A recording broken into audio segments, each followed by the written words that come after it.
Hello guys, ഞാൻ ഇന്നൊരു കിഡിലെ movie explain ചെയ്യാനായിട്ട് വന്നിരിക്കുന്നത്. ഈ വർഷം പുറത്തിറങ്ങിയ പ്രഡേറ്റർ സീരീസിലെ പുതിയ ആനിമേഷൻ പടം Predator the killer of killers. അമ്പമ്പോ കിഡിലൻ എന്ന് പറഞ്ഞ എജ്ജാതി പടം എന്നറിയോ? 3 പേരുടെ കഥയിലൂടെയാട്ടോ പടം പോകുന്നത്. ഒടുവിൽ മൂവിയുടെ അവസാനം ഇവർ 3 പേര് ഒന്നിക്കും. ആർക്കെതിരാണെന്നല്ലേ? നമ്മുടെ പ്രഡേറ്റർ കിങ്ങിനെതിരാട്ടോ. ഇതിനു മുമ്പ് ഇറങ്ങിയ പ്രേ എന്ന മൂവി എല്ലാവരും കണ്ടു കാണുമല്ലോ. അതിൽ നാരു ഇല്ലേ, നാരു ഫാൻസിനെ ആഘോഷിക്കാനുള്ള വകയും ഈ ഒരു മൂവിയിലുണ്ട് കേട്ടോ. അപ്പോൾ നമുക്ക് ഒരുപാട് വൈകാതെ സിനിമയിലേക്ക് പോകാം. അപ്പം നിങ്ങൾ ഈ ചാനൽ ഇതുവരെ സബ്സ്ക്രൈബ് ചെയ്തിട്ടില്ലെങ്കിൽ സബ്സ്ക്രൈബ് ചെയ്ത് വെച്ചേക്കാം കേട്ടോ. അപ്പോൾ സീനിൻ്റെ തുടക്കത്തിൽ വലിയൊരു സ്പേസ് ഷിപ്പ് കാണിക്കുകയാണ്. അത് നമ്മുടെ ഭൂമിയെ ലക്ഷ്യമാക്കി വരികയാണ്. വർഷം 841 AD ആട്ടോ. കടലിലൂടെ പാഞ്ഞു വരികയാണ് ആ സമയം വൈക്കിങ്ങളുടെ യുദ്ധക്കപ്പലുകൾ. ഒരുപാട് യോദ്ധാക്കളെ കപ്പലിലുണ്ട്. അപ്പോഴാണ് നമ്മുടെ നായിക ഉർസയെ കാണിക്കുന്നത് കേട്ടോ. അവളാണ് ആ വൈക്കിങ്ങിൻ്റെ നേതാവ്. കൂടെ അവളുടെ മകൻ ആൻഡേഴ്സും ഉണ്ട്. ആൻഡേഴ്സ് അമ്മയോട് പറയുകയാണ്, നമ്മുടെ കപ്പലിൽ ഇപ്പോൾ തന്നെ ഒരുപാട് ഗോൾഡും വിലപിടിപ്പുള്ള വസ്തുക്കളും ഒരുപാടുണ്ടല്ലോ. അപ്പോൾ ഉർസ പറയുകയാണ്, ഞാനും നീയും ഫൈറ്റ് ചെയ്യുന്നത് ഗോൾഡിന് വേണ്ടിയല്ല, അതെപ്പോഴും മനസ്സിലിരിക്കട്ടെ. നീ തന്നെ പറ, നമ്മൾ എന്തിനാണ് ഫൈറ്റ് ചെയ്യുന്നത്? അപ്പോൾ ആൻഡേഴ്സ് പറയുകയാണ്, നമ്മൾ ഫൈറ്റ് ചെയ്യുന്നത് നമ്മുടെ ശത്രുക്കൾ ജീവിച്ചിരിക്കുന്നത് കൊണ്ട് മാത്രമാണ്.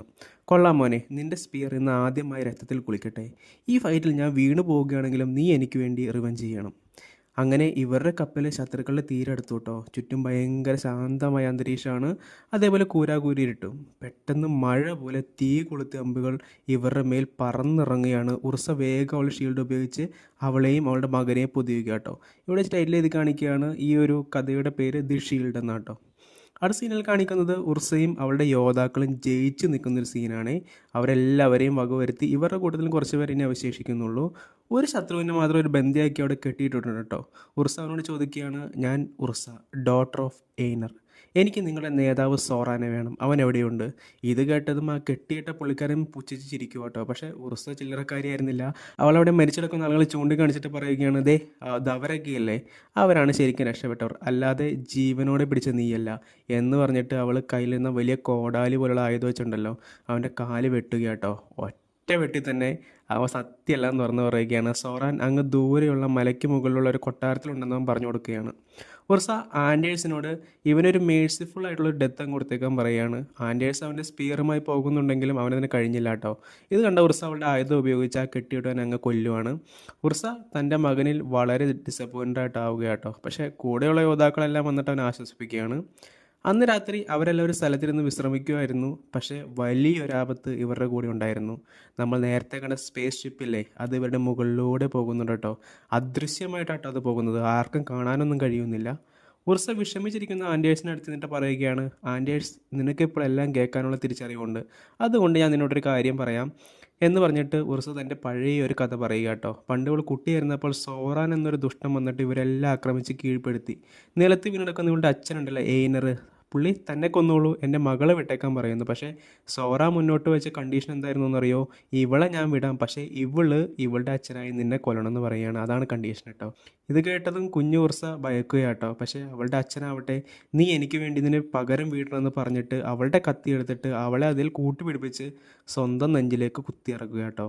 പാവ ഉർസയ്ക്ക് പൊട്ടിക്കരയാനേ പറ്റുള്ളൂ. സോറാനാവട്ടെ, അവൾ ഏതായാലും പറഞ്ഞ വാക്ക് പാലിച്ച് അവളോട് വിട്ടിട്ട് അവൻ അവിടെ നിന്ന് പോവുകയാണ്. അന്ന് മുതൽ കൂടെ കൂടിയതാട്ടോ ഉർസയ്ക്ക് ഈ സോറാനോളുടെ പക. അത് തീരണമെങ്കിൽ ഇവളുടെ കയ്യാലേ അവൻ ചത്താലേ അത് പോവുള്ളൂ. ഇതെല്ലാം കേട്ട് നമ്മുടെ ആൻഡേഴ്സിൻ്റെ ഉള്ളിൽ ഈ നീട്ടൊരു അലയടിച്ചു കേട്ടോ, സോറാനെ തീർക്കണം. പക്ഷേ ഇതെല്ലാം കേട്ടുകൊണ്ട് ഇവരെല്ലാം സ്കാൻ ചെയ്തുകൊണ്ട് ഒരാൾ മുകളിൽ ഇരിപ്പുണ്ടായിരുന്നു കേട്ടോ. ആരാണ്? നമ്മുടെ പ്രഡേറ്റർ. പുള്ളി കാണുന്നത് ഒരു ചുവപ്പ് നിറത്തിലാണ് എല്ലാവരെയും കാണുന്നത് കേട്ടോ, സ്കാൻ ചെയ്ത് കാണുന്നത്. രാവിലെ ആയപ്പോൾ ഇവർ ഈ മഞ്ഞുമല കയറാൻ തുടങ്ങി. കോട്ടയുടെ മുമ്പിലെത്തിയപ്പോൾ ഉർസയോട് കൂടെയുള്ളവർ എന്താണ് നിൻ്റെ പ്ലാൻ എന്ന് ചോദിക്കുന്നു. അവൾ പറയുന്ന മറുപടി, പ്ലാനൊന്നുമില്ല, ഞാൻ പോയിട്ട് ഫ്രണ്ട് ഡോറിൽ അങ്ങ് തട്ടാൻ പോവുകയാണെന്ന് പറയാണ്.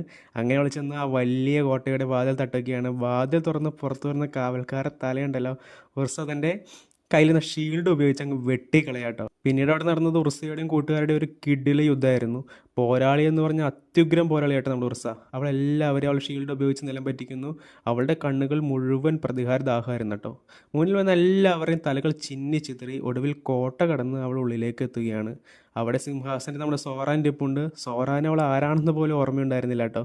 പക്ഷേ എയ്നറിൻ്റെ മകളാണെന്ന് ഉർസ പറഞ്ഞപ്പോൾ സോറാന് കത്തുന്നുണ്ട്. പുറത്തെ സമയം അദൃശ്യനായ പ്രഡേറ്റർ പുറകെ ഉണ്ടായിരുന്നു. പ്രഡേറ്റർ ഓരോ കാലെടുത്തെടുത്ത് വെച്ച് ഇവരുടെ പുറകിലേക്ക് പോവുക കേട്ടോ. അകത്താവട്ടെ സോറാൻ ഉർസയെ ഒരുപാട് ആക്ഷേപിച്ചു കൊണ്ടിരിക്കുകയായിരുന്നു കേട്ടോ. നീ ഇപ്പോഴും ആ കൊച്ചു കുട്ടിയാണ്, സ്വന്തം തന്തയെ കൊന്നവൾ എന്നൊക്കെ പറയുന്നുണ്ട്, ഇപ്പോഴും കാണാം നിൻ്റെ കണ്ണിലാ പേടി എന്നൊക്കെ പറയാണ്. പെട്ടെന്നൊരു സ്പീർ പാഞ്ഞ് സോറാൻ്റെ തല അങ്ങ് എടുക്കുക കേട്ടോ. വേറെ ആരുമല്ല, അത് നമ്മുടെ ആൻഡേഴ്സ് ആയിരുന്നു കേട്ടോ. അമ്മേനെ ആക്ഷേപിച്ചത് അവന് ഇഷ്ടപ്പെട്ടില്ല. അവൻ സോറാൻ്റെ തല അങ്ങ് എടുത്തു. അവൻ്റെ ആദ്യത്തെ കില്ലാണത്. അതും അവരുടെ ഏറ്റവും വലിയ ശത്രുവിനെ തന്നെ. കുറച്ച് അഭിമാനത്തോടെ ആൻഡേഴ്സിനെ നോക്കുകയാണ്. പെട്ടെന്ന് ശക്തിയേറിയ ഒരു നീല പ്രഭാവം വന്നിട്ട് ആൻഡേഴ്സിനെ തട്ടിത്തെറിപ്പിക്കുക കേട്ടോ. എല്ലാവരും ഒന്നും മനസ്സിലാവാതെ പേടിച്ച് നിൽക്കുകയാണ്. പെട്ടെന്ന് വലിയൊരു രൂപം അവർക്ക് മുമ്പിൽ പ്രത്യക്ഷപ്പെടുകയാണ്. ഭീമാകാരൻ്റെ ഒരു പ്രഡേറ്റർ ആയിരുന്നു കേട്ടോ അത്. പ്രഡേറ്റർക്ക് മുമ്പിൽ പിടിച്ചേക്കാൻ അവളുടെ കൂടെ ഉണ്ടായിരുന്ന ആർക്കും കഴിഞ്ഞില്ല.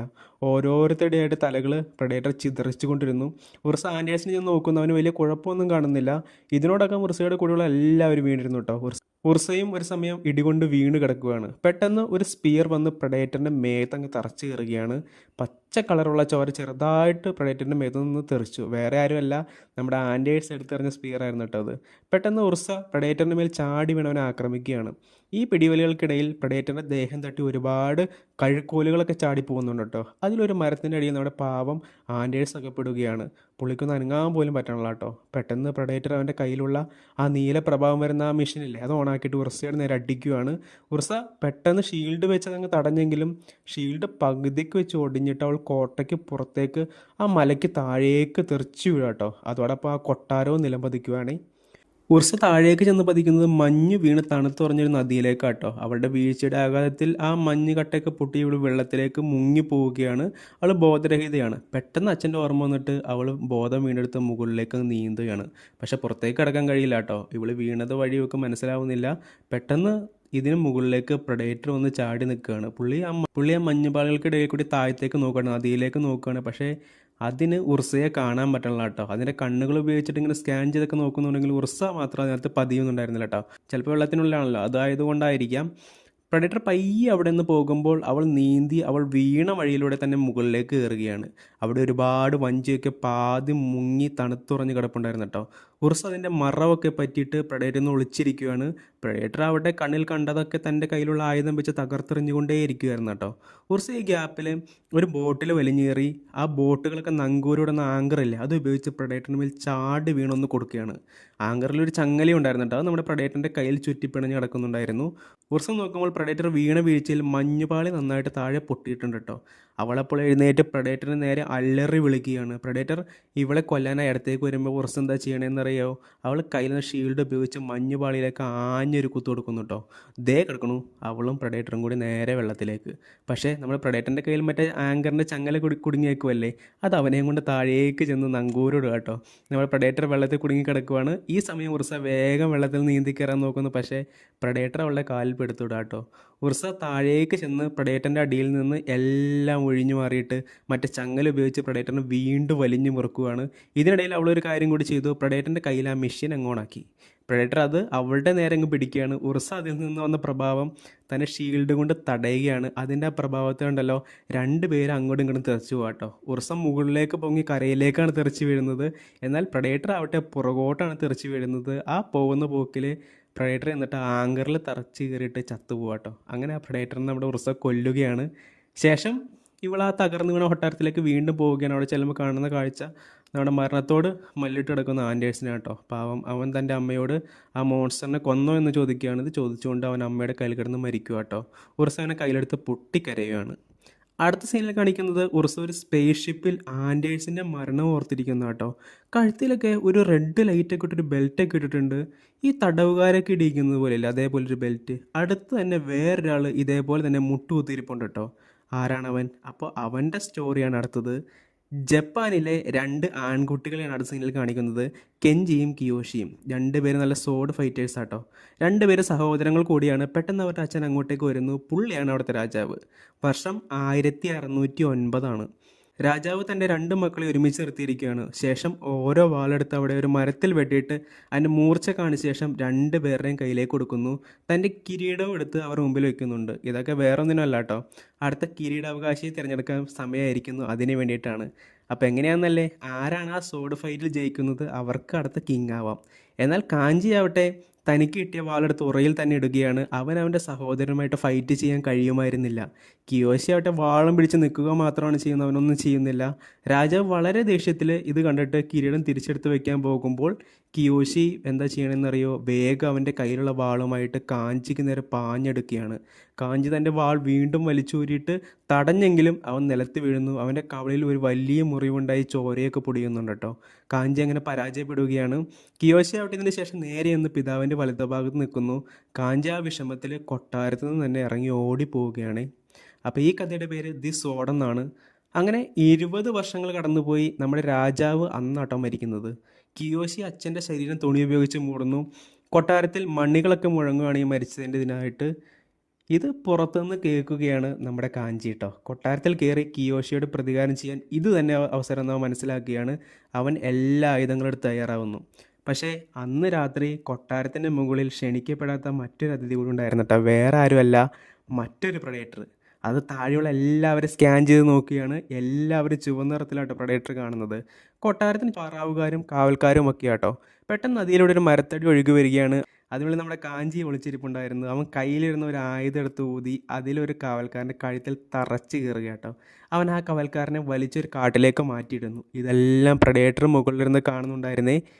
പെട്ടെന്ന് പ്രഡേറ്റർ അദൃശ്യനായിട്ട് മാറുകയാണ്. കാഞ്ചി ആവട്ടെ ഈ സമയം 2 കത്തികൾ ഉപയോഗിച്ച് കുത്തി കുത്തി കൊട്ടാരത്തിൻ്റെ മതിൽ വഴി വലിഞ്ഞു കയറുന്നുണ്ട് കേട്ടോ. അച്ഛൻ്റെ ചിതയും കത്തിച്ച് മുകളിലേക്ക് പോകുന്ന കിയോഷി അവൻ കാണുകയാണ്. പെട്ടെന്ന് ഒരു പടയാളി നമ്മുടെ കാഞ്ചിയെ കാണുന്നു. അയാൾ പെട്ടെന്ന് അപായമണി മുഴക്കാൻ പോകുമ്പോഴേക്കും കാഞ്ചി ചാടി വീണ് അവൻ്റെ ശ്രമം തടയുകയാണ്. തികഞ്ഞൊരു കിടിലൻ അഭ്യാസം തന്നെയാട്ടോ നമ്മുടെ കാഞ്ചി.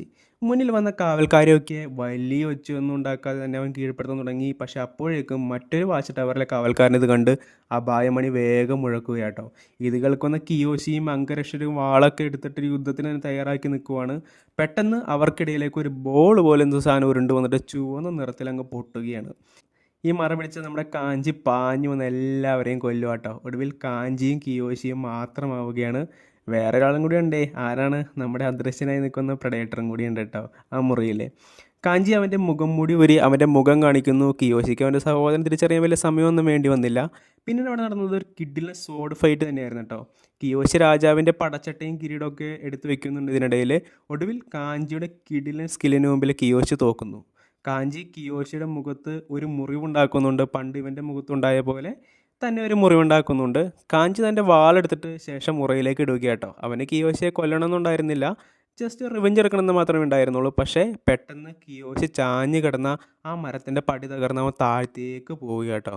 കാഞ്ചിക്കാവട്ടെ ഒന്നും ചെയ്യാൻ പറ്റിയില്ല. അവൻ നിസ്സഹായനായിരുന്നു. ആകെ തകർന്ന് നിൽക്കോട്ടെ കാഞ്ചി. സഹോദരൻ കൊല്ലപ്പെട്ടു എന്നാണ് വിചാരിച്ചിരിക്കുന്നത്. പെട്ടെന്ന് അച്ഛൻ്റെ ഫോട്ടോയുടെ പുറകിൽ നിന്ന് അവൻ എന്തോ ശബ്ദം കേൾക്കുകയാണ്. പെട്ടെന്ന് തന്നെ സംഭവിക്കണമെന്നറിയോ, ആ പടവം കീറിയിട്ട് ഭീമാകാരനായ ഒരു പ്രഡേറ്റർ കാഞ്ചിക്ക് നേരെ ചാടി വീഴുകയാണ്. അവൻ വേഗം ഒഴിഞ്ഞു മാറി ഓടുന്നു. പൂട്ടിയ വാതിൽ അവൻ പെട്ടെന്ന് തുറന്ന് ആ റെഡ് കളർ ബോംബും പൊട്ടിച്ച് കാവൽക്കാരുടെ കണ്ണിൽപ്പെടാതെ ഓടുകയാണ്. അകത്തേക്ക് കയറുന്ന കാവൽക്കാർ നോക്കുമ്പോൾ പ്രഡേറ്ററിനെ കണ്ട് പേടിക്കുക കേട്ടോ. പ്രഡേറ്ററിൻ്റെ കയ്യിൽ ചാട്ടുളി പോലെ പാഞ്ഞെന്ന് എതിരാളികളെ കീഴ്പ്പെടുത്തുന്ന ഒരു മെഷീൻ ഘടിപ്പിച്ചിട്ടുണ്ടായിരുന്നു. ഈ ചാട്ടുളി കാവൽക്കാരുടെ എല്ലാം ഓരോരുത്തരുടെ ആയിട്ട് തലകളും നെഞ്ചും കൂടെ ഒക്കെ പിഴുതുകൊണ്ടിരുന്നു കേട്ടോ. ഇതെല്ലാം മാറി നിന്ന് കാഞ്ചിയെ ഒളിച്ചു നിന്ന് കാണുന്നുണ്ടായിരുന്നു. അവൻ ആകെ ഞെട്ടി നിൽക്കുകയാണ് എന്താ സംഭവിക്കുന്നതെന്ന് അറിയാൻ. പെട്ടെന്ന് പ്രഡേറ്റർ അപ്രത്യക്ഷനാകുകയാണ്. അത് അവർ സ്കാൻ ചെയ്യുക കേട്ടോ. നമ്മുടെ കാഞ്ചി ഒളിച്ചു നിൽക്കുന്ന സ്കാൻ ചെയ്യുമ്പോൾ പ്രഡേറ്റർ കാണുകയാണ്. പെട്ടെന്ന് ഒരു ചാട്ടുളി കാഞ്ചിക്ക് നേരെ വരുന്നു. എങ്ങനെയോ മാറി കാഞ്ചി രക്ഷപ്പെട്ട് ഓടുന്നു. ഇടയിൽ കയറി വരുന്ന കാവൽക്കാർ കാഞ്ചിക്ക് കുറച്ച് സമയം കൊടുക്കുന്നുണ്ട് കേട്ടോ. പെട്ടെന്ന് കാഞ്ചിക്ക് നേരെ പ്രഡേറ്റർ ബോംബ് എറിയുകയാണ്. കാഞ്ചി വേഗം ജനലിലൂടെ താഴത്തേക്ക് ചാടുന്നു. ബോംബ് പൊട്ടിയെങ്കിലും ഭാഗ്യം കാഞ്ചിക്കൊന്നും പറ്റിയില്ല. കാഞ്ചി മേൽക്കൂരയിൽ ഓടാൻ തുടങ്ങി കേട്ടോ. പുറകെ നമ്മുടെ പ്രഡേറ്ററും ഉണ്ട്. ഓടി ഓടി അവൻ ഓട്ടത്തിനിടയിൽ കയ്യിലുള്ള റെഡ് കളർ ബോംബ് എടുത്ത് അവൻ വീണ്ടും പൊട്ടിച്ചു. കയ്യിലുള്ള 2 കത്തി എടുത്തിട്ട് പ്രഡേറ്ററിന് നേരെ എറിയുകയാണ്. അത് അതിൻ്റെ നെഞ്ചിൽ കുത്തി കയറുന്നുണ്ട്. കാഞ്ചിയാവട്ടെ തെറിച്ച് നേരെ താഴെയുള്ള നദിയിലേക്ക് അട്ടപ്പതിക്കുന്നത്. അവൻ വെള്ളത്തിൽ നിന്ന് കയറി വരുമ്പോൾ പെട്ടെന്ന് അവന് നേരെ നമ്മുടെ കിയോഷി ചാടി വീഴുക കേട്ടോ.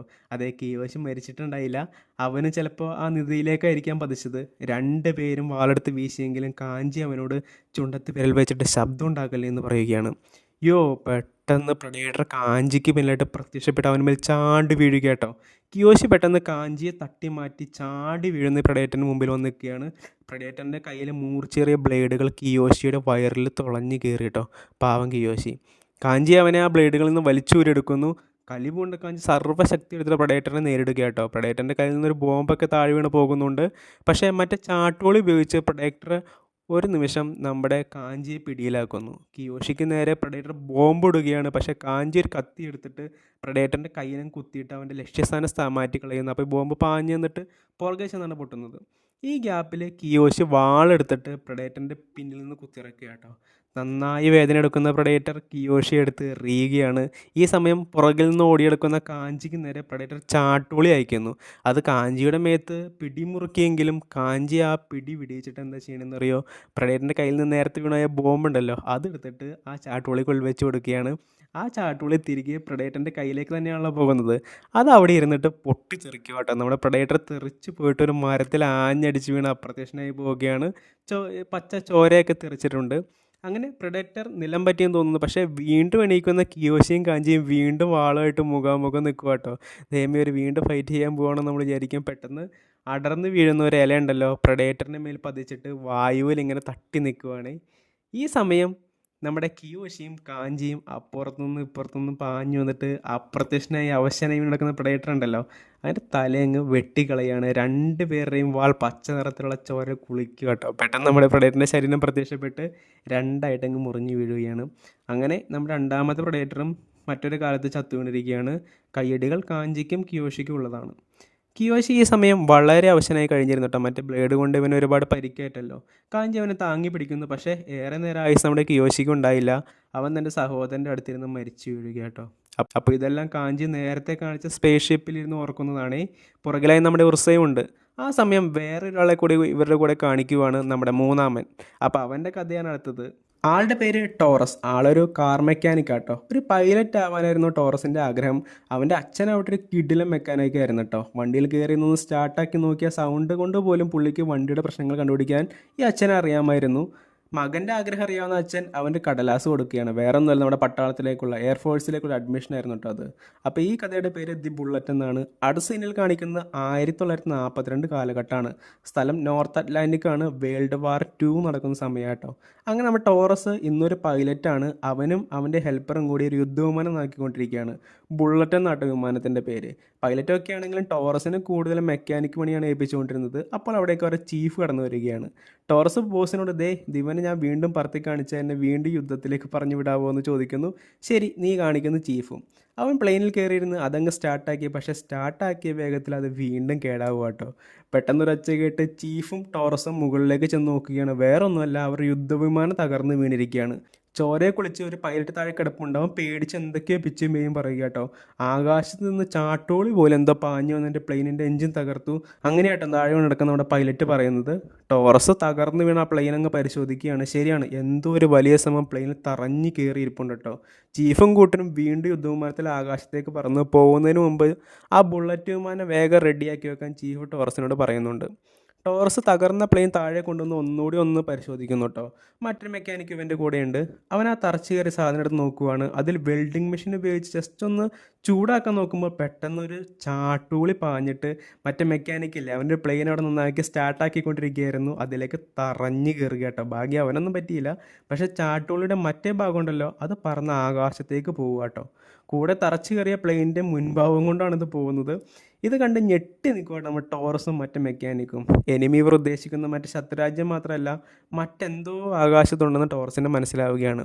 ടോറസ് വേഗം കൺട്രോൾ റൂമിൽ ചെന്ന് ചീഫിനെയും കൂട്ടരെയും കോൺടാക്റ്റ് ചെയ്യാൻ പറഞ്ഞെങ്കിലും അവരൊക്കെ ഓൾറെഡി ആകാശത്ത് റേഞ്ചിൽ എത്തിയിരുന്നു കേട്ടോ. ഈ സമയം ക്യാപ്റ്റനും കൂട്ടരും മുകളിൽ ശത്രുരാജ്യങ്ങളുടെ ജെറ്റുകളെ നേരിടുമായിരുന്നു. അവർ ഓരോരോ ജെറ്റുകളായിട്ട് തകർത്തുകൊണ്ടിരിക്കുകയാണ്. ടോറസ് ആകട്ടെ വീണ്ടും ബുള്ളറ്റ് പ്ലെയിൻ പുറത്തിറക്കി അതിൽ കയറിയിരിക്കുന്നു. കൂടെയുള്ള മെക്കാനിക്ക് അവനെ വാൺ ചെയ്യുന്നുണ്ട് കേട്ടോ. ടോറസ്, ഈ പ്ലെയിൻ സ്റ്റാർട്ടാകുമെന്ന് പോലും നമുക്കറിയാൻ പാടില്ല, നീ ഇതിൽ കയറി എങ്ങോട്ടേക്ക് പോവുകയാണെന്ന് അവൻ ചോദിക്കുകയാണ്. ടോറസ് ആവട്ടെ പ്ലെയിനിൻ്റെ എഞ്ചിൻ ഓൺ ആക്കിയിട്ട് ആ പ്ലെയിൻ അവിടെ നിന്ന് കുതിച്ച് പോവുക കേട്ടോ. ആദ്യം കടലിലേക്ക് വീഴുമെന്ന് നമുക്ക് തോന്നിയെങ്കിലും ബുള്ളറ്റ് ആളൊരു ക്യാമനായിരുന്നു. അത് ടോറസിനെയും കൊണ്ട് അങ്ങ് പറന്നങ്ങ് പൊങ്ങി. അപ്പോഴേക്കും മുകളിൽ ചീഫും കൂട്ടരും എതിർ ടീമിലെ പ്ലെയിനുകളൊക്കെ തകർത്തെറിഞ്ഞുകൊണ്ടിരിക്കുകയായിരുന്നു കേട്ടോ. അപ്പോഴാണ് ടോറസ് അങ്ങോട്ടേക്ക് എത്തുന്നത്. ചീഫ് അവനോട്, ടോറസ്, ഇത് കോമ്പാറ്റ് സോണാണ്, നീ എന്താ ഇവിടെ, വേഗം കാരിയറിലേക്ക് മടങ്ങി പോകാൻ പറയുന്നു. പക്ഷേ ടോറസ് അവരെ വാൺ ചെയ്യാൻ വന്നതാണല്ലോ. ചീഫ്, ഇവിടെ സ്റ്റേ ചെയ്യുന്നത് അപകടമാണ്, ഇവിടെ വേറെ എന്തോ ഉണ്ട് എന്ന് പറഞ്ഞു തീർന്നില്ല. വരുന്നൊരു ചാട്ടോളി അത് അവരുടെ കൂട്ടത്തിലൊരു പ്ലെയിനെ തകർത്തിട്ട് അതിൻ്റെ എഞ്ചിനും വലിച്ചെടുത്ത് എവിടെയോ പോയിട്ട് അതിനകത്തൊരു ബോംബുണ്ട്, അത് പൊട്ടിത്തെറിക്കുകയും ചെയ്യുന്നുണ്ട്. ഇതപ്പോൾ പ്രത്യക്ഷപ്പെടും കേട്ടോ ഒരു സ്പേസ് ഷിപ്പ്, അതിനുള്ളൊരു എമണ്ടൻ പ്രഡേറ്ററും ഉണ്ട് കേട്ടോ. അത് അടുത്ത പ്ലെയിൻ ഉന്നം പിടിക്കുകയാണ്, ദേ പോകുന്നു പ്രഡേറ്റർ ഷിപ്പിൽ നിന്ന് ചാട്ടോളി വീണ്ടും. ഇത്തവണത് മറ്റൊരു പൈലറ്റിൻ്റെ പ്ലെയിനിൻ്റെ ഉള്ളിലൂടെ പാഞ്ഞ് കയറിയിട്ട് അവൻ്റെ നെഞ്ചും കൂടി വരെ ചെന്ന് തകർക്കുക കേട്ടോ. ശേഷം അത് മൊത്തം പറിച്ചെടുത്ത് ചാട്ടോളി അങ്ങ് പറന്നു പോവുകയാണ്.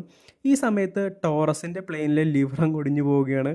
മറ്റു വഴികളിലൊന്നുമില്ലാതെ അവനൊരു സ്പാനർ എടുത്തിട്ട് ലിവറായിട്ട് ഉപയോഗിക്കുകയാണ്. പ്രഡേറ്റർ ആവട്ടെ ഇവർ ഓരോ പ്ലെയിൻ തകർത്തുകൊണ്ടിരിക്കുകയായിരുന്നു. ഒരുത്തൻ്റെ പ്ലെയിൻ കത്തിച്ച് തന്നെ കളയുന്നുണ്ട് കേട്ടോ. ഇതിൽ ഇടിച്ചിട്ട് നമ്മുടെ ടോറസിൻ്റെ പ്ലെയിനും ചിറങ്ങിന് തീ പിടിക്കുവാണ്.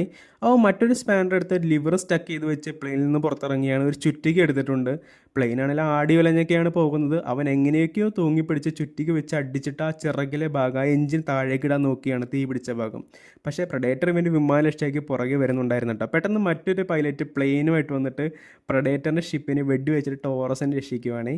പ്രഡേറ്റർ ഈ വന്ന മറ്റേ പ്ലെയിനിനെ നോക്കി ചാട്ടോളി വെടിവെക്കുന്നു. പക്ഷേ ആ പൈലറ്റ് പെട്ടെന്ന് വിമാനമൊക്കെ വെടിച്ച് അതിൽ നിന്ന് ഒഴിഞ്ഞു മാറുകയാണ്. പക്ഷേ പ്രഡേറ്റർ സ്പേസ് ഷിപ്പിൽ നിന്ന് മറ്റൊരു സാധനം അപ്പോൾ പ്ലെയിൻ ലക്ഷ്യമാക്കി വിടുക കേട്ടോ. ഒരു സ്പൈഡർമാൻ്റെ വല പോലൊരു സാധനം.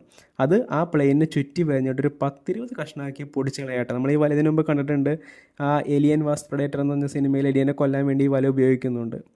ടോറസ് ഈ സമയം കൊണ്ട് ചിറകിലെ എരിയുന്ന ആ എഞ്ചിൻ ഉണ്ടല്ലോ, അത് പ്ലെയിനിൽ നിന്ന് ചവിട്ടി ചവിട്ടി താഴേക്ക് ഇടുക കേട്ടോ.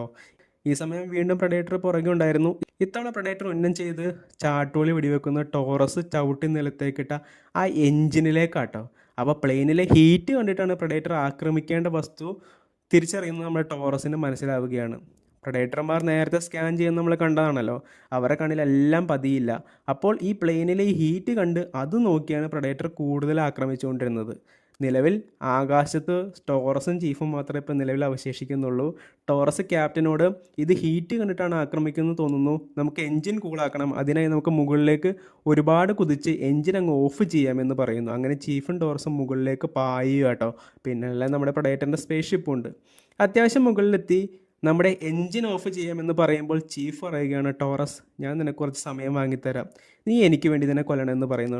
ടോറസ് ആവട്ടെ സാർ വേണ്ട എന്ന് പറയുന്നുണ്ടെങ്കിലും ചീഫ് എൻജിൻ ഓഫാക്കിയില്ല കേട്ടോ. ടോറസ് എൻജിൻ ഓഫാക്കുന്നുണ്ട്. ഈ സമയം പ്രഡേറ്റർ ഉന്നം പിടിക്കുകയായിരുന്നു. പെട്ടെന്ന് ടോറസിൻ്റെ വിമാനം പ്രഡേറ്ററിന് കാണാൻ പറ്റാതാവുകയാണ്. അവൻ എൻജിൻ ഓഫ് ചെയ്തല്ലോ. പ്രഡേറ്റർ ചീഫിൻ്റെ പ്ലെയിൻ നോക്കിയിട്ട് ഓറഞ്ച് നിറമുള്ളൊരു വള്ളി പോലൊരു സാധനം ഉതിർക്കുക കേട്ടോ. അത് ചീഫിൻ്റെ പ്ലെയിനിൽ ചുറ്റി പിടിച്ചിട്ട് ആ പ്ലെയിൻ തകർത്തെറിയുകയാണ്. അങ്ങനെ നമ്മുടെ ചീഫ് മരിച്ചുപോയി. ഇനി നമ്മുടെ ടോറസ് മാത്രമേ മുകളിൽ ബാക്കിയുള്ളൂ.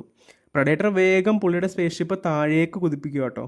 പിന്നാലെ ടോറസും വെച്ച് പിടിച്ചു. ടോറസ് ഉന്നം പിടിച്ചിട്ട് സ്പേസ് ഷിപ്പിലേക്ക് വെടിയുതിർക്കുകയാണ്. സംഭവം തലയേറ്റു. സ്പേസ് ഷിപ്പിൻ്റെ ഒരു എൻജിൻ തവിട് പൊടിയായിരിക്കുകയാണ്. പെട്ടെന്ന് സ്പേസ് ഷിപ്പ് ഒരു ബ്രേക്ക് അങ്ങമർത്തി പാഞ്ഞു വന്നിരുന്ന ടോറസിൻ്റെ പ്ലെയിൻ ഇപ്പോൾ വീണ്ടും മുന്നിലേക്കായിട്ടോ. അപ്പോൾ ടോറസിന് ഒരു ബാഡ് ഐഡിയ തോന്നുകയാണ്. അവൻ എതിരാളികളുടെ ക്യാമ്പിന് മുകളിലൂടെ പ്ലെയിൻ പറത്താൻ തീരുമാനിച്ചു. അവൻ എൻജിൻ ഓണാക്കി. പിന്നാലെ നമ്മുടെ പ്രഡേറ്റർ ഉണ്ട് കേട്ടോ. ഇപ്പോൾ ശത്രുക്കളുടെ ആ ക്യാമ്പിന് മുകളിലൂടെ പ്ലെയിൻ പറത്തിക്കൊണ്ടിരിക്കുകയാണ്. പിന്നാലെ നമ്മുടെ പ്രഡേറ്റർ ഉണ്ട്. ഒരു ശത്രുവിൻ്റെ പ്ലെയിൻ അതിലൂടെ പാഞ്ഞവർ വെറുതെ വിടും. അവർ വെടിവെക്കാനൊക്കെ തുടങ്ങി കേട്ടോ. ടോറസ് അതിൽ നിന്ന് എല്ലാം ഒഴിഞ്ഞു മാറി യുദ്ധം നടക്കുന്ന കടലിന് മീതെത്തുകയാണ്. അവിടെയാണെങ്കിൽ മൊത്തം അടിയും വെടിവെക്കുക കേട്ടോ. മിസൈലൊക്കെ ചീറിപ്പായുകയാണ്. വെടിയുണ്ടൊക്കെ ചീറിപ്പായുന്നുണ്ട്. ടോറസ് വളരെ കഷ്ടപ്പെട്ട് വെടിയുണ്ടകൾക്കിടയിലൂടെയൊക്കെ എങ്ങനെയൊക്കെ രക്ഷപ്പെട്ടു പോകുന്നു. എന്നാൽ പുറകെ വരുന്ന സ്പേസ് ഷിപ്പ് ഉണ്ടല്ലോ, അതിലൊരുപാട് ബുള്ളറ്റുകളൊക്കെ വന്ന് പതിക്കുന്നുണ്ട് കേട്ടോ. ഒടുവിൽ വലിയ വെടിയുണ്ട വന്ന് പതിച്ച് സ്പേസ് ഷിപ്പ് കടലിലേക്ക് വീഴുകയാണ്. ഇത് കണ്ടപ്പോൾ ടോറസ് പ്ലെയിനിൽ നിന്ന് ആർപ്പ് വിളിക്കുക കേട്ടോ. നമ്മുടെ ഈ ഒരു സ്പേസ് ഷിപ്പ് നിലം പത്തിയല്ലോ.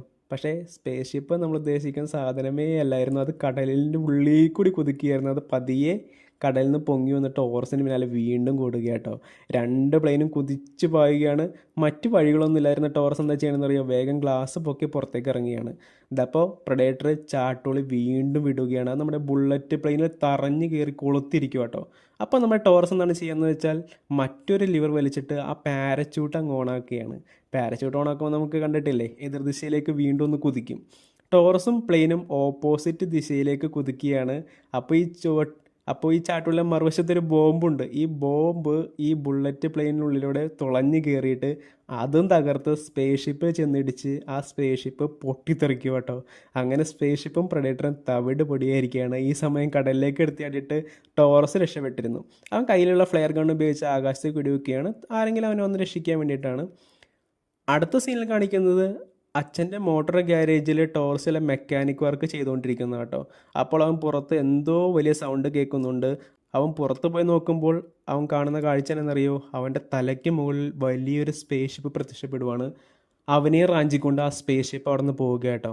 തൊട്ടടുത്ത സീനിൽ കാണിക്കുന്നത് സ്പേസ് ഷിപ്പിൽ ഒരു സ്ലീപ്പിംഗ് മെഷീനിൽ കിടന്ന് ഉറങ്ങുന്നതാണ് നമ്മുടെ ടോറസ്. ഉറക്കണീക്കുമ്പോൾ അവനെ അവിടെ കാവലിൽ നിന്ന പ്രഡേറ്ററുകൾ വലിച്ചുകൊണ്ട് പോയി മറ്റൊരു റൂമിൽ തള്ളുന്നു. കഴുത്തിൽ ആ റെഡ് കളർ ബെൽറ്റും കാണാം കേട്ടോ. ആ റൂമിൽ നമ്മുടെ ഉർസയും കാഞ്ചിയും ഉണ്ടായിരുന്നു. അവർക്കിടയിൽ ഭാഷ ഒരു ഭയങ്കര പ്രശ്നമായിരുന്നു. അവർ പറയുന്ന ഒന്നും മനസ്സിലാവുന്നുണ്ടായിരുന്നില്ല അങ്ങോട്ടും ഇങ്ങോട്ടും. പെട്ടെന്ന് ആ റൂം വീണ്ടും തുറക്കുകയാണ്. ഇത്തവണ 3 പേരും ആനയിക്കപ്പെടുന്നത് ഒരു അറീനയിലേക്കാട്ടോ. ഈ ഫൈറ്റൊക്കെ നടക്കുന്ന അറീനയില്ലേ അവിടേക്ക്. പെട്ടെന്ന് അവിടെ മുകളിലായി വലിയൊരു സ്പേസ് ഷിപ്പ് വന്ന് നിൽക്കുകയാണ്. അതിൽ നിന്ന് പ്രഡേറ്ററുകളുടെ രാജാവ് പുറത്തേക്ക് ഇറങ്ങുവാണ്. കണ്ടാൽ തന്നെ പേടിയാവും കേട്ടോ. അങ്ങനെ രൂപമാണ് നമ്മുടെ രാജാവിന്. പ്രഡേറ്റർ അവിടെ നിന്ന് എന്തോ സംസാരിക്കുകയാണ്. ഭാഷ വേറെയാണെങ്കിലും കഴുത്തിൽ കിടക്കുന്ന ബെൽറ്റ് വഴി ഇവരുടെ ലാംഗ്വേജിലേക്ക് ഈ പ്രഡേറ്റർ പറയുന്നത് ട്രാൻസ്ലേറ്റ് ആവുന്നുണ്ട് കേട്ടോ. കിങ് പറയുന്നത് ഇങ്ങനെയാണ്: മരണം വരെ ഉള്ളൊരു ഫൈറ്റാണ് നിങ്ങൾ തമ്മിൽ നടക്കാൻ പോകുന്നത്. ഒരാളെ സർവൈവ് ചെയ്യുള്ളൂ. അയാൾ ഞാനുമായിട്ട് ലാസ്റ്റ് ഏറ്റുമുട്ടണം.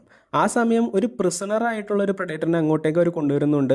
അവൻ്റെ കഴുത്തിൽ ഇവർ അണിഞ്ഞിരിക്കുന്ന പോലെ സെയിം ബെൽറ്റ് അങ്ങിട്ട് കൊടുക്കുകയാണ്. കിങ് കയ്യിൽ കെട്ടിരിക്കുന്ന മെഷീനിൽ എന്തൊക്കെയോ ഞെക്കുകയാണ്. പെട്ടെന്ന് മറ്റേ പ്രിസണറായ പ്രഡേറ്ററിൻ്റെ തല ചിന്നി ചിതറുവാട്ടോ.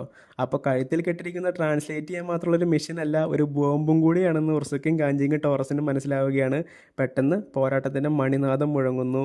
ഒരു 3 പേടകം പറന്നു വന്ന് ഇവർക്ക് മുമ്പിൽ നിർത്തുകയാണ്. ഓരോന്നിലും അവരവരുടെ കാലത്തിലുള്ള ആയുധങ്ങളുണ്ടായിരുന്നു കേട്ടോ. ഉർസയ്ക്ക് ഒരു മഴ പോലെയുള്ള ആയുധവും കാഞ്ചിക്ക് വാളും ടോറസിൻ്റെ ഒരു തോക്കുമായിരുന്നു. പക്ഷേ തോക്ക് 1715-ലുള്ളതായിരുന്നേ. ടോറസ് 1609-ലുള്ളതാണല്ലോ. അവനത് ഉപയോഗിക്കാൻ പോലും അറിയാൻ വഴിയില്ല. ഉർസ പെട്ടെന്ന് മഴുവുമായിട്ട് ടോറസിന് നേരെ ചാടി വീഴുന്നു. അവൾക്ക് ഇവരെ തീർത്തിട്ട് പ്രഡേറ്റർ കിങ്ങിനെ നേരിടണം, അതാണ് ലക്ഷ്യം. ടോറസ് അവൾക്ക് നേരെ പേടിച്ചിട്ട് തോക്ക് ചൂണ്ടിക്കുകയാണ്. പക്ഷെ അത് പൊട്ടിക്കാൻ അവനെ അറിയാൻ പാടില്ലായിരുന്നു കേട്ടോ. എന്നാലും കാഞ്ചി വലിച്ചിട്ട് തോക്ക് പൊട്ടിയില്ല. ഉർസയുടെ ആക്രമണ നീക്കം കാഞ്ചി വാളുമായി തടയുകയാണ്. ഞാൻ നിങ്ങളോട് ഫൈറ്റ് ചെയ്യില്ലെന്ന് പറഞ്ഞ് കാഞ്ചി വാൾ വീണ്ടും മുറയിലിടുന്നു. ടോറസ് ആവട്ടെ, ദേ ആ കിങ് വന്ന ഷിപ്പിനടുത്തെത്താൻ സാധിച്ചാൽ ഞാനിത് പാർത്തി നമുക്ക് എല്ലാവർക്കും രക്ഷപ്പെടാമെന്ന് പറയുന്നുണ്ട്. പക്ഷേ നേരത്തെ പറഞ്ഞില്ലേ, ലാംഗ്വേജ് ഇവർക്കിടയിൽ ഭയങ്കര പ്രശ്നമായിരുന്നു. ഇവർക്കൊന്നും അങ്ങോട്ടേക്കും ഇങ്ങോട്ടേക്കും മനസ്സിലാവുന്നുണ്ടായിരുന്നില്ല. ഉർസയാവട്ടെ വീണ്ടും ഇവർ രണ്ടുപേരെ ആക്രമിച്ചുകൊണ്ടേയിരിക്കും കേട്ടോ. പ്രഡേറ്റർ കിങ് ആവട്ടെ പോരാട്ടം കുറച്ചുകൂടെ എൻ്റർടൈൻമെൻ്റ് ആക്കാൻ വലിയൊരു ബീസ്റ്റിനെ അങ്ങ് തുറന്നു വിടുകയാണ്. ഒരു പടുകൂറ്റൻ ജന്തു. അത് വരുന്ന വഴിയിൽ തന്നെ അതിനെ മേച്ചുകൊണ്ടുവന്ന ഒരു പ്രഡേറ്ററിനെ അങ്ങനെ തന്നെ കടിച്ചു കൊന്ന് അകത്താക്കുന്നു കേട്ടോ. പെട്ടെന്ന് ഫൈറ്റ് ചെയ്യുന്നതിനിടയിൽ തോക്കും പിടിച്ചിരിക്കുന്ന ടോറസിനെ കണ്ടപ്പോൾ ഉർസയ്ക്ക് മകൻ ആൻഡേഴ്സിന് ഓർമ്മ വരികയാണ്. അവൾ അപ്പോൾ ഒന്ന് ശാന്തായി. അപ്പോൾ ഉണ്ടറാ മറ്റേ ജീവി എന്നിട്ട് ടോറസിനെ പൊക്കി മുകളിലേക്ക് എറിഞ്ഞവൻ ആ പാടി അങ്ങ് വിഴുങ്ങുകയാണ്. ഉർസയും കാഞ്ചിയാവട്ടെ അവരുടെ ആയുധങ്ങളുമായിട്ട് ഈ ജീവിയെ നേരിട്ടു. നമ്മുടെ ടോറസം മരിച്ചിട്ടുണ്ടായില്ല കേട്ടോ. അവന് ജീവിയുടെ തൊണ്ടയിൽ കുടുങ്ങിക്കിടക്കുകയായിരുന്നു. അവിടെ വെച്ചിട്ട് ജീവി നേരത്തെ കടിച്ചു വന്ന പ്രഡേറ്ററിൻ്റെ കൈ നമ്മുടെ ടോറസ് കാണുകയാണ്. അവൻ അതിലെ ബ്ലേഡ് ഉപയോഗിച്ച് ഉള്ളിൽ ആഞ്ഞു കുത്തിക്കൊണ്ടിരുന്നു. പുറത്ത് കാഞ്ചി ഓടി അതിൻ്റെ പുറത്ത് കയറി അതിൻ്റെ കണ്ണ് കുത്തി തവിട് പൊടിയാക്കിട്ടോ. ഈ ഗ്യാപ്പിൽ ഉർസ മഴ ഉപയോഗിച്ച് താഴെ നിന്ന് അതിൻ്റെ തൊണ്ട മുതൽ വയറ് വരെ കീറിയും കളഞ്ഞു.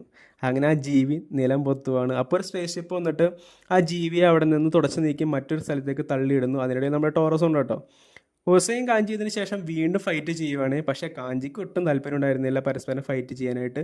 അവൻ വാള് നിലത്ത് വെച്ചിട്ട് ഞാൻ ഈ റൂൾ അനുസരിച്ച് ഇനി കളിക്കുന്നില്ല എന്ന് പറയുകയാണ്. ഇത് കണ്ട കിങ് നിങ്ങൾ 2 പേരും ചാവാൻ പോവുകയാണെന്ന് പറയുന്നു. ഉർസ വേഗം വാളെടുത്ത് കാഞ്ചിയുടെ കയ്യിൽ കൊടുത്തിട്ട് വീണ്ടും ഫൈറ്റ് ചെയ്യാൻ പറയുന്നു. പക്ഷേ അവനത് വാങ്ങിയ കൂടി ഇല്ല കേട്ടോ. പ്രഡേറ്റർ കിങ് വീണ്ടും തൻ്റെ കയ്യിലെ മെഷീൻ ഓണാക്കി ഇവരെ കഴുത്തിലെ ബോംബ് പൊട്ടിക്കാൻ വേണ്ടിയിട്ടാണ്. ഉർസ അത് വലിച്ചു വരാൻ നോക്കുന്നുണ്ട്. പക്ഷേ നടക്കുന്നില്ല. അപ്പോഴാണ് ടോറസിൻ്റെ എൻട്രി. അവൻ്റെ സ്പേസ് ഷിപ്പിൽ അവരുടെ മുമ്പിലേക്ക് പറപ്പിച്ചെത്തി. ഹേ ഗൈസ് റിമെമ്പർ മീ എന്നൊക്കെ പറയുകയാണ്. അവൻ പ്രഡേറ്ററിൻ്റെ കയ്യിലെടുത്തിട്ടുണ്ടായിരുന്നു. അതിൽ ഞെക്കി അവൻ എല്ലാവരുടെയും കഴുത്തിലെ ബെൽറ്റ് അഴിച്ച് നിലത്തിടുക കേട്ടോ. ഉർസയും കാഞ്ചിയും ഷിപ്പിലേക്ക് ചാടി കയറുന്നു. അങ്ങനെ ഒരു 3 പേരും പറന്നു പൊങ്ങിയാണ്. പക്ഷേ കിങ്ങിൻ്റെ അടുത്തേക്ക് കൂടി ഈ ഷിപ്പ് പോകുമ്പോൾ കയ്യിൽ ആയുധം എറിഞ്ഞിട്ട് ഈ ഷിപ്പ് നമ്മുടെ കിങ് തകർക്കുക കേട്ടോ. ഇവർ 3 പേരും തെറിച്ച് വീഴുകയാണ്. അവിടെ ഉർസയും കാഞ്ചിയും കിങ്ങിന് നേരെ ചാടി വീണു. പക്ഷേ കിങ് അവിടെ രണ്ടിനെയും കാലിൽ പിടിച്ച് കൂളായിട്ട് തൂക്കിയെറിയുകയാണ്. എന്നാൽ ഉർസയും കാഞ്ചിയും ഒരുമിച്ച് നിന്നവിടെ കിങ്ങിന് ചെറിയ മുറിവുകളൊക്കെ കൊടുക്കവർക്ക് കഴിഞ്ഞിട്ടോ. ഈ ഗ്യാപ്പിൽ നമ്മൾ ടോറസ് അവിടെ പ്രഡേറ്റർ കിങ്ങിൻ്റെ സ്പേസ് ഷിപ്പിൽ ഒളിച്ചം കിടക്കുകയാണ്. ഇത് എങ്ങനെയെങ്കിലും പറത്ത് രക്ഷപ്പെടണമെന്ന് വിചാരിക്കുകയാണ്. പ്രഡേറ്റർ കിങ് ആ സമയം തളർന്നിരുന്നെങ്കിലും അതിൻ്റെ ശൗര്യം ഒട്ടും ചോർന്നിരുന്നില്ല കേട്ടോ. ഉർസയും കാഞ്ചിയും കിങ്ങിൻ്റെ പിടിയിലാവുകയാണ് ലാസ്റ്റ്. അതിൻ്റെ കയ്യിലെ ബ്ലേഡ് കാഞ്ചിയുടെ കണ്ണ് ലക്ഷ്യമാക്കി ഇങ്ങനെ വന്നുകൊണ്ടിരിക്കുക കേട്ടോ. ഉർസയ്ക്കാണെങ്കിൽ ഒന്നും ചെയ്യാനും കഴിയുന്നില്ല. ഇവർ 2 പേരും പ്രഡേറ്ററിൻ്റെ കയ്യിലകപ്പെട്ടിരിക്കുകയാണ്. അപ്പോഴാണ് കിങ്ങിൻ്റെ പേടകം നമ്മൾ ടോറസ് ഓണാക്കുന്നത്. അതിൻ്റെ എൻജിനിലെ ആ ഒരു പ്രഭാവം അടിച്ച് കിങ് പറന്ന് താഴേക്ക് പോകാട്ടോ. പക്ഷേ അവൻ്റെ കയ്യിലെ ബ്ലേഡ് ഉപയോഗിച്ച് കുത്തി പുള്ളി തൂങ്ങി കിടക്കുവാണ്, താഴേക്ക് പോകാതെ പുള്ളി രക്ഷപ്പെട്ട് കിടക്കുകയാണ്. ഉർസ കയ്യിലെ ഷീൽഡ് തറയിൽ ആഞ്ഞു കുത്തി മറ്റേ കയ്യിൽ കാഞ്ചിയും അവൻ പറന്നു പോകാതെ പിടിച്ച് രക്ഷപ്പെടുകയാണ്. അങ്ങനെ അവർ രണ്ടുപേരോട് ഏന്തി പറഞ്ഞ് ഷിപ്പിലേക്ക് രക്ഷപ്പെടാൻ നോക്കുമ്പോഴാട്ടോ പുറകെ കിങ് വീണ്ടും കയറി വരികയാണ്. അവൻ കയ്യിലെ കുന്തമെടുത്ത് ആഞ്ഞെറിയുകയാണ്. ഇത് കാണുന്ന കാഞ്ചി ഉർസയെ തള്ളി മാറ്റുന്നു. പക്ഷേ ഈ കുന്തം പാഞ്ഞു വന്ന് കാഞ്ചിയുടെ വലത് കൈ അങ്ങ് കണ്ടിച്ച് കളയാട്ടോ. ഉർസ വേഗം വന്നിട്ട് കാഞ്ചിയും വലിച്ചു കയറ്റി ടോറസിനോട് ഷിപ്പ് അവിടെ നിന്ന് വിടാൻ പറയുന്നു. പക്ഷെ ആ പേടകം പറന്ന് പൊങ്ങുകയാണ്. പക്ഷേ വിധി മറ്റൊന്നായിരുന്നു കേട്ടോ. കിങ്ങിൻ്റെ ആജ്ഞ പ്രകാരം ഒരുത്തനൊരു പീരങ്കി പോലുള്ള മെഷീൻ ഉപയോഗിച്ച് ഒരു ചാട്ടുളി പോലുള്ള സാധനം അങ്ങ് വിടുകയാണ്. ഇത് സ്പേസ് ഷിപ്പിനുള്ളിലേക്ക് തറഞ്ഞ് കയറിയിട്ട് സ്റ്റക്കാവുക കേട്ടോ. ഇനി ഷിപ്പ് ഒരടി പോലും മുന്നോട്ട് അനങ്ങില്ല, ആ ഒരു അവസ്ഥയായി. ഉർസ വേഗം പാഞ്ഞു കയറിയ ചാട്ടുളിയുടെ ചങ്ങല ഭേദിക്കാൻ നോക്കിയെങ്കിലും കഴിഞ്ഞില്ല. അപ്പോൾ നമ്മുടെ ഉർസ എന്താണ് ചെയ്യുന്നതെന്നറിയോ? ഇവരെ നോക്കിയിട്ട് നെഞ്ചിൽ കയച്ച് പറയുകയാണ്, ഡോ നോട്ട് അവഞ്ച് മീ. ഇതും പറഞ്ഞിട്ട് കയ്യിലെ ഷീൽഡ് ചങ്ങലയിൽ വട്ടം പിടിച്ചിട്ട് ഇവള് താഴേക്ക് ഊർന്നിറങ്ങുകയാണ്. കിങ്ങിൻ്റെ ആയുധം കൊണ്ടുള്ള വെട്ടും ചാടി കിടന്നിട്ട് ഇവള് ഈ ചാട്ടൂളി വന്ന മെഷീൻ ഉണ്ടല്ലോ അതിൽ ആഞ്ഞു കുത്തി അത് കേടാക്കുകയാണ്. തൽക്ഷണം ആ ചാട്ടൂളിയുടെ പിടിവിടുകയാണ്. അങ്ങനെ ടോറസ് ഒക്കെയുള്ള ഈ സ്പേസ് ഷിപ്പ് ഫ്രീ ആവുകയാണ്. അവർ അവിടെ നിന്ന് മനസ്സില്ലാ മനസ്സോടെ പാഞ്ഞു പോവുക കേട്ടോ. ഉർസ ഇവരുടെ പിടിയിലായി കഴിഞ്ഞിരുന്നു. ഉർസ കിങ്ങിന് നേരെ നോക്കിയിട്ട് പറയുകയാണ്, നീ പരാജയപ്പെട്ടു ഗ്രാൻഡൽ കിങ്, അതും ഇത്രയും സൈന്യം ഉണ്ടായിട്ടും. കിങ് അപ്പോൾ എന്താണ് ചെയ്യുന്നറിയോ? അവിടെ ഉണ്ടായിരുന്ന എല്ലാ സ്പേസ് ഷിപ്പും ടോറസിനും കാഞ്ചിക്ക് പിന്നാലെ അയക്കുവാണ്. ലെറ്റ്സ് ഗോ ഹണ്ടിങ് എന്ന് പറഞ്ഞിട്ട് ഒരു ആയിരക്കണക്കിന് സ്പേസ് ഷിപ്പുകൾ ഹണ്ടിങ് റെഡി ആവുകയാണ്. അടുത്ത സീനിൽ കാണിക്കുന്നത് ഉർസ ഇവരുടെ പിടിയിലായി കഴിഞ്ഞിരുന്നല്ലോ. ഉർസയെ ഒരു സ്ലീപ്പിംഗ് മെഷീനിലിട്ട് കൊണ്ടുപോകുന്നതാണ് കാണിക്കുന്നത്. ആ സമയം അവിടെ മറ്റൊരു സ്ലീപ്പിംഗ് മെഷീനിൽ മറ്റൊരാളെ കാണിക്കുന്നുണ്ട്, ഒരു പെൺകുട്ടി. അതാരാണെന്നല്ലേ? നമ്മുടെ നാരു ആയിരുന്നു കേട്ടോ. പ്രേയ സിനിമയിലെ നമ്മുടെ നായികയല്ലേ, അവളൊരു പ്രഡേറ്ററിനെ കൊന്നിരുന്നല്ലോ ഒന്ന്. അപ്പോൾ അവളെയും ഇവർ തൂക്കിയിരിക്കുകയാണ്. ഇനി എന്താണ് സംഭവിക്കുന്നത് അറിയാൻ നമ്മളിതിൻ്റെ പാർട്ട് 2 വേണ്ടി കാത്തിരിക്കണം. അപ്പോൾ ഇത്രയും നേരം കേട്ടിരുന്ന എല്ലാവർക്കും നന്ദി. നമ്മുടെ ചാനൽ സബ്സ്ക്രൈബ് ചെയ്ത് വെച്ചേക്കുക. അഭിപ്രായങ്ങളൊക്കെ കമൻറ്റ് ബോക്സിൽ രേഖപ്പെടുത്തുക കേട്ടോ. അപ്പോൾ അടുത്ത മൂവിയായിട്ട് കാണാം. Bye bye.